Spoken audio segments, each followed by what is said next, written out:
Beta.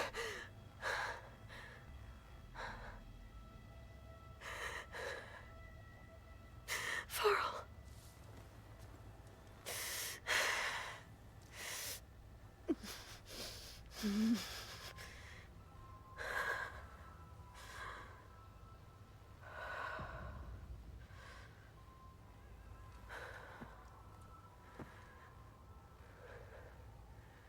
Where am I? Ah, you're awake. You took quite a hit when Gerard attacked you. I imagine you must still be in a great deal of pain. I can assure you that we are safe. The others can't detect us here. You mean the other Zeniths? You must be Tilda. I wasn't sure if Beta would have told you about me. Where is she? Alive. And while she isn't where she wants to be, not in urgent danger. We must discuss how to get her back, of course, after you've shaken off the cobwebs. When you're ready, take the stairs down the hall and come see me. In the meantime, I'll make breakfast. Breakfast. Okay.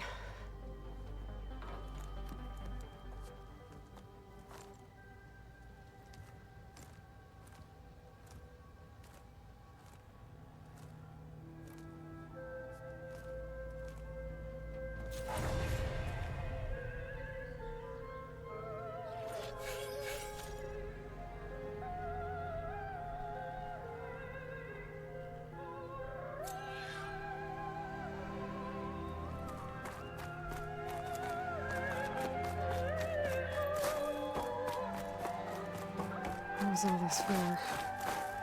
Some kind of survival bunker? What is this? Just a few favorites from my collection. Rescued and stored here just before I went off-world. Done so soon? I've got more important things to worry about. We both do. There is much we are trying to save. Not the least of which is in that vault. There's nothing wrong with savoring such treasures for a moment more.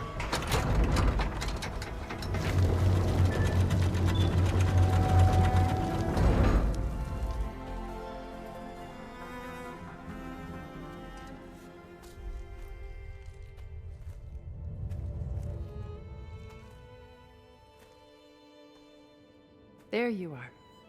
Feeling better? How did you find us? At the cauldron? And what did you do to everyone right before I passed out? All business, I see. Well, suffice it to say we were keeping a very close eye on Hephaestus, knowing we would need it at some point. Your ruse didn't fool us, and as for my little trick, it was an overload of the senses, accompanied by an energy discharge. Gerard and Eric were only momentarily disoriented due to their shields, but it rendered you unconscious while I got you out. Perhaps some breakfast might steady you a bit?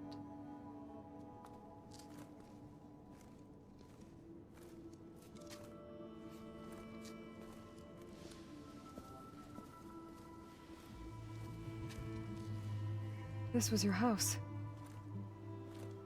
The one you recreated for Beta, in the data channel you shared. How perceptive of you. Please, this way.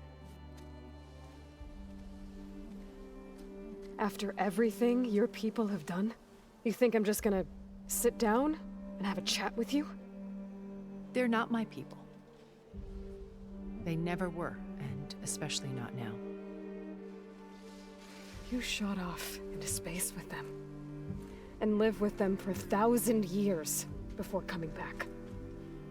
So what made you suddenly turn on them? Quite simply, this. My old focus. You repaired it? But that means you've seen Incredible things. What you've accomplished in 2 decades of life.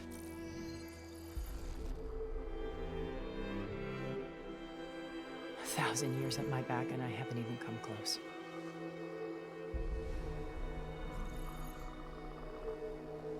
A I'm sorry if I invaded your privacy, but I had to. In order to understand. To be enlightened. You truly are Elizabeth's blood. With her drive, her sense of mission, her integrity. Watching all this shamed me for the company that I've kept. Having seen it, all I want is to help you. Even if it means stopping your friends? Especially so. Please, sit down.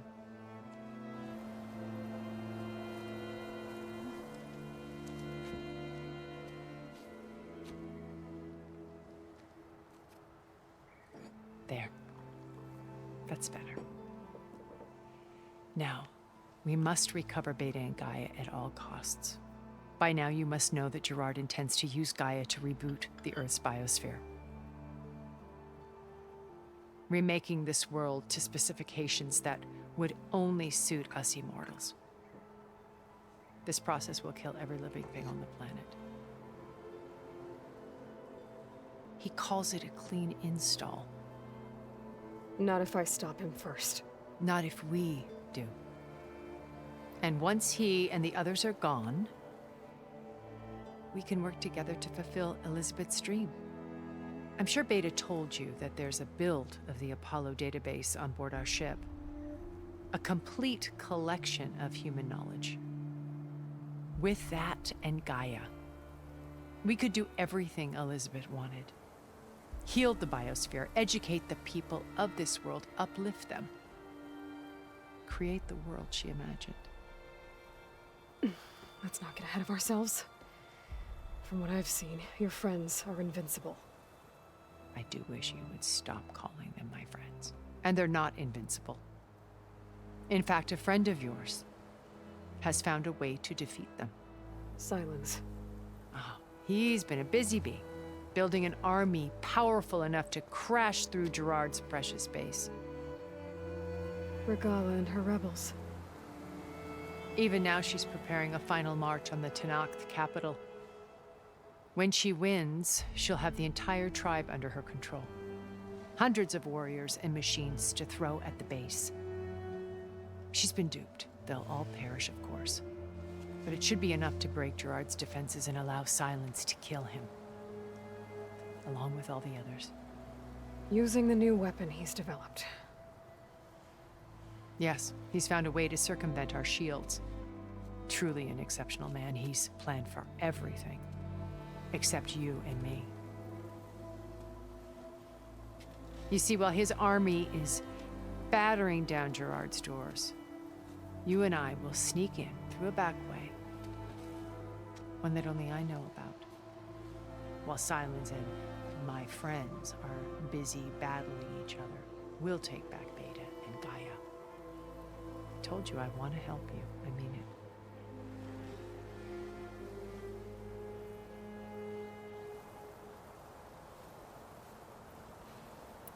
My old focus. How did you find it, let alone repair it? When we encountered you at the Hades Proving Lab, Gerard saw you as a redundancy. I knew better. You were a revelation. After your dramatic escape, bravo, by the way. Gerard and Eric assumed you were dead and gave up the hunt. I wasn't so sure. When the others were busy, I returned to the lab and searched for any trace of you. That's when I found this little treasure. Not easy to repair, but certainly worth the effort. As I watched your life unfold, you were like a splash of color on a worn canvas. What Liz was, and more. Did you show it to the others? Of course not. It was your actions that inspired me to defy them. It's worth noting that if I hadn't found it and watched its contents, I wouldn't have known to save you at the cauldron. You'd be dead. So I should be grateful? If you like.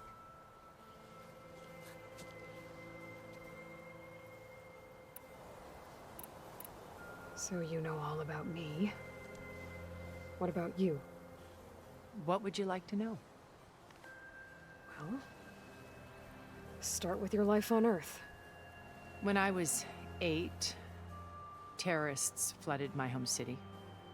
Thousands drowned, my parents included. I was one of the few who survived.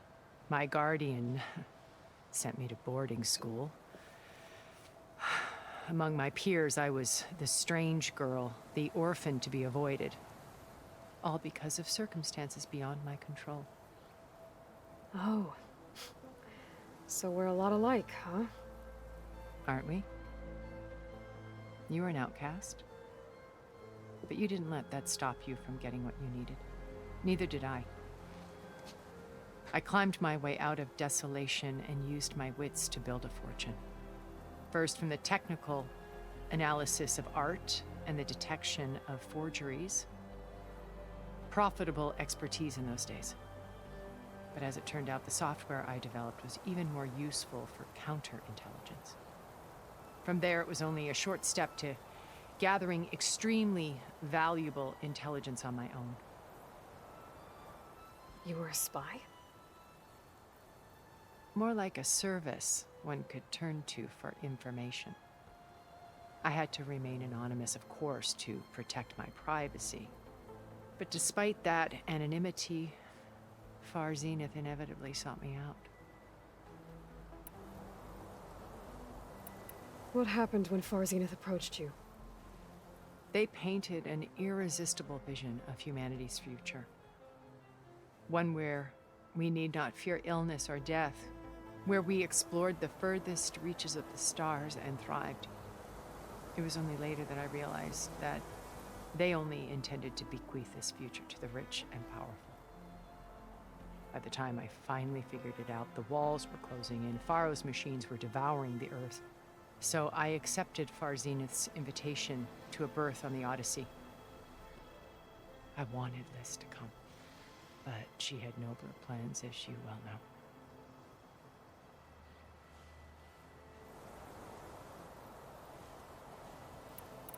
So you didn't know the other Zeniths were monsters until it was too late? I knew some of them were, certainly. It wasn't until we were off-planet that I understood the true scope of their greed. I was grateful to simply be alive, but the others became obsessed with a kind of effortless immortality. They built a colony where machines serviced their every need, where any memory or fantasy could be endlessly savored in virtual reality. It wasn't life. It was stultifying, a pampered dream state. As the decades passed, I withdrew more and more, alone yet again, but this time with eons to consider my mistakes. Now finally, having met you, I feel like I have a second chance. To do what? Help you, of course. To fulfill Liz's dream, which isn't so different from Far Zenith's original vision. A better future for humanity.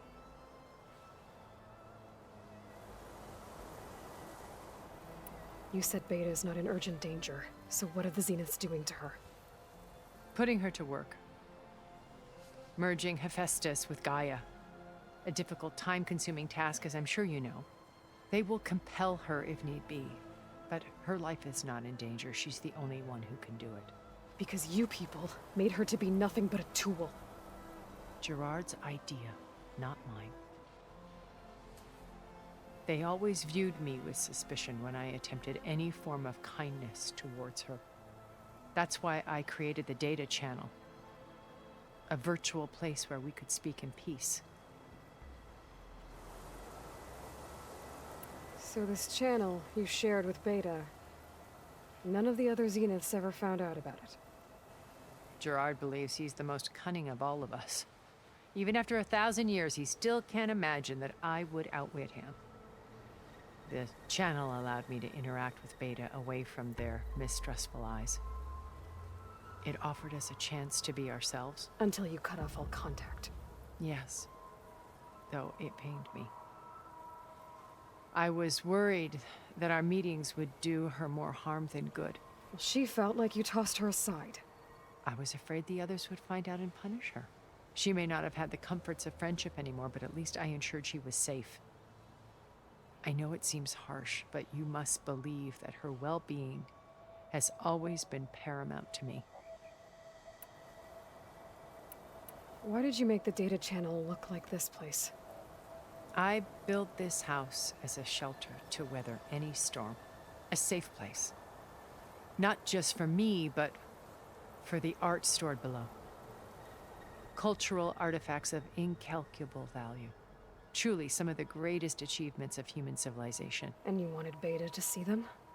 Yes. Her upbringing was so cold and technical. I thought if she could experience Vermeer and Rembrandt, it would bring something else into her life. A heritage every bit as valuable as the scientific and technical data being drummed into her. I'm sorry I had to cut off contact, but I'll never regret sharing this house with her. She needed its shelter even more than I did.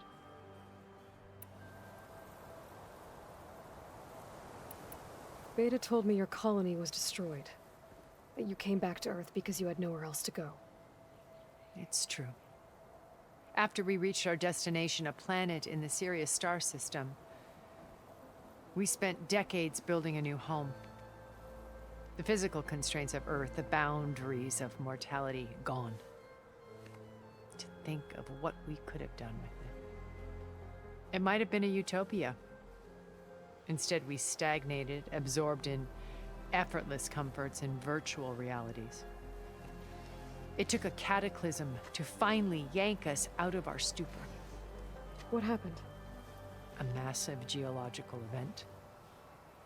We knew of instabilities in the planet core, but we underestimated them. By the time the collapse was upon us, it was too late to stop it. Only a few of us made it to the ship in time. We set course for Earth, the only safe harbor left to us. Which you decided to make unsafe for anyone else. Not me. Gerard. He believes it's better to wipe the canvas clean than work around the smudges. No more primitive tribes, no more combat machines, only a blank slate to do with as he pleases. But we will stop him. All we have to do is get into that base. What exactly is your plan to sneak into the Zenith base? We will make use of a lesson I learned from an early age. Always know your exits. In this case, a place where Gerard's new construction meets the ancient foundation, a passage that only I can access.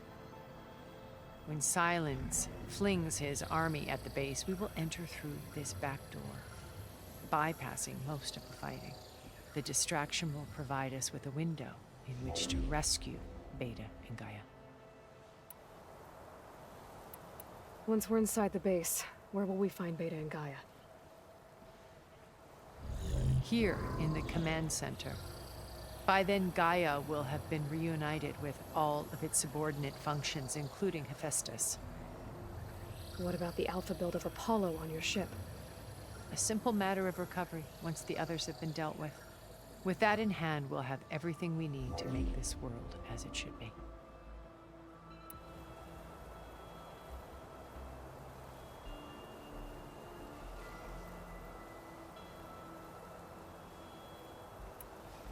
How do you know about Silence's plan? He isn't the only one adept at spyware. You hacked his focus? No, he's too careful for that. But his subordinates? Not so much. He gave additional focuses to the tribals he branded the Sons of Prometheus. The ones working with Regala. By tapping their focuses, I learned about most of his dealings. The distribution of override technology, the arming of Tanakh rebels, and the secret pact with Regala to attack Gerard's base. But how did he come up with a weapon that can take down your shields? That's the one thing I haven't been able to figure out, but however he did it, I'm quite certain it will work. With it and the Tanakh army, victory seems to be within his grasp. Such a shame he'll be disappointed. Regala's only interested in killing Hikaru and waging war on the Karja. What does she have to gain by attacking Zenith? It's the price she must pay for her war. Without the ability to override machines, her little rebellion would have languished in the desert. So she trades with the Sons of Prometheus. Machines to help her overthrow Hikaru. In exchange for an assault on the base. Pride has deluded her into thinking she can actually survive such a battle. And all without ever knowing who the Sons of Prometheus really answer to. Yet for all of Silence's brilliance, still he underestimates you. That blind spot is what will allow us to take Beta and Gaia right out from under him. While hundreds of Tanakh are cut down outside.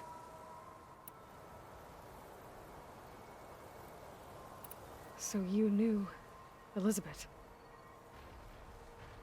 What was she like? Liz was everything she was. I see in you.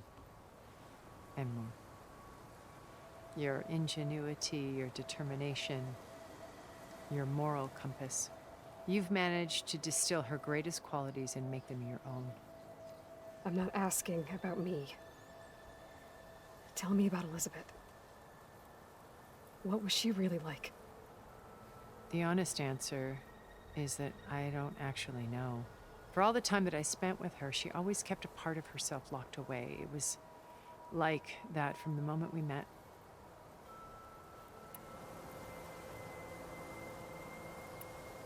So when you met Elizabeth, she was what? Distant? Aloof? Not aloof.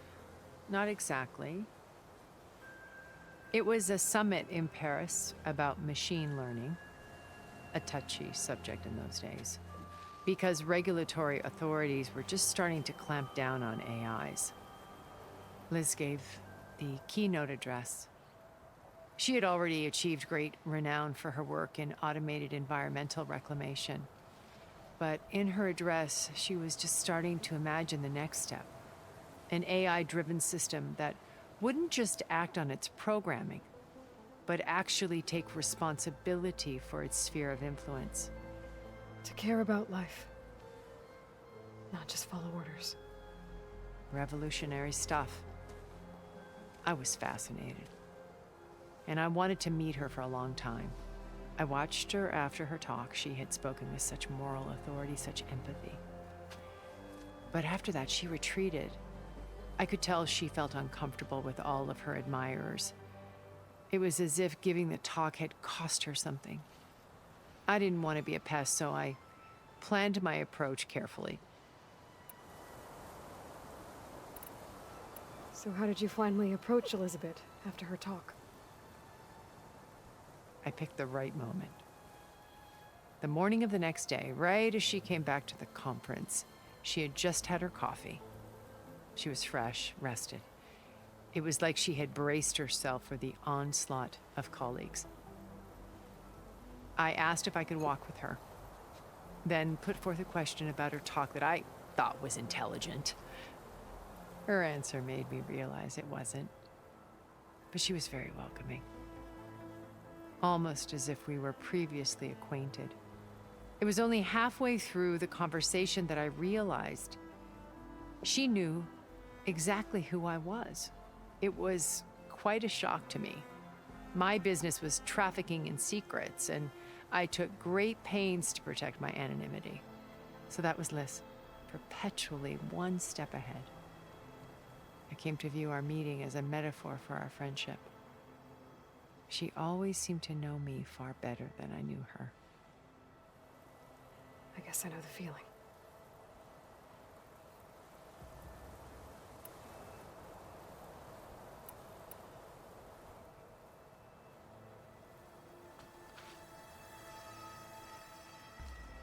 First Varl. Now Hikaru and the Tanakh.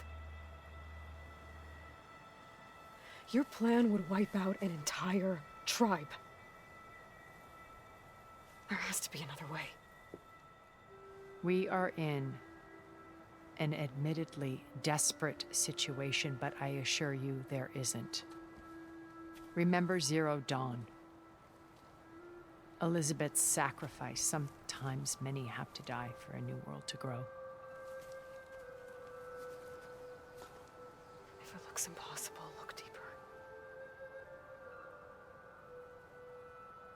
Wait. The data channel. It still exists, doesn't it? I need you to open it. Let me talk to Beta. Impossible. We might be detected. It's worth the risk. There is another way, one where the Tenakth survive. But we won't. If the others... If you want to help, open it.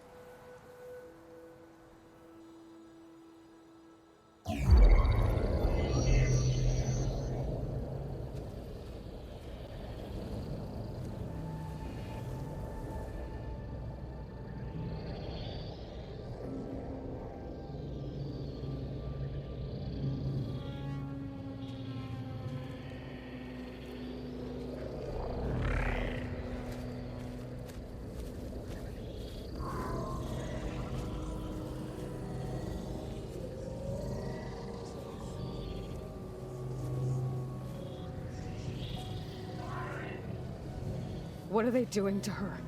Virtual reality dissociation. The manual merge of Hephaestus will take hours upon hours of tedious micromanagement. If she resists the work, they run simulations to induce feelings of isolation and despair.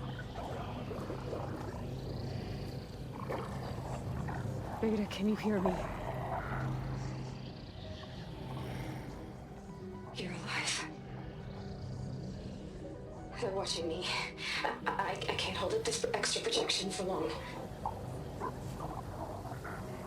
You should have killed me.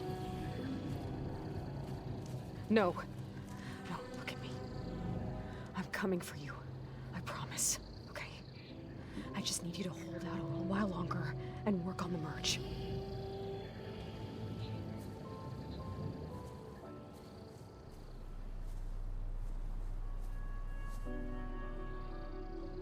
Then I think it can be done. I'll contact again when it's time. Can you hold on? As long as I know you're coming for me, I can endure anything.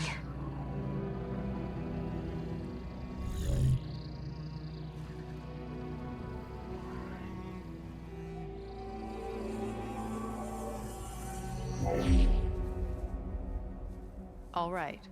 I did as you asked. Now I think you need to tell me what you're planning. I'm going to take Silent's army away.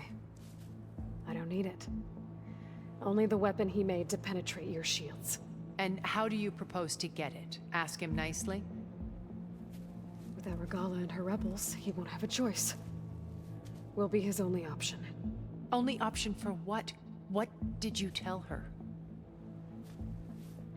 That is between me and my sister. Will be Silent's only option for crashing that base. I'll tell you the rest later. But first, there are a couple of things I have to do. Oh. And what are those? Lay my friend to rest. And then I'm going to use the override that Beta gave me at Gemini to put an end to Regala's rebellion. From the air. Wait. Since you insist on doing things your way, I know of something that will truly help you make a grand entrance with the Tenakth. The ancient Horus Titans still possess electromagnetic energy cells as part of their arsenal. Drop one of those on Regala's army and they'll receive quite a surprise.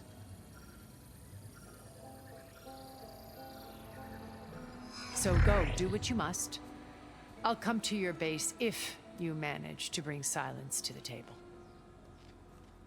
Not if. When.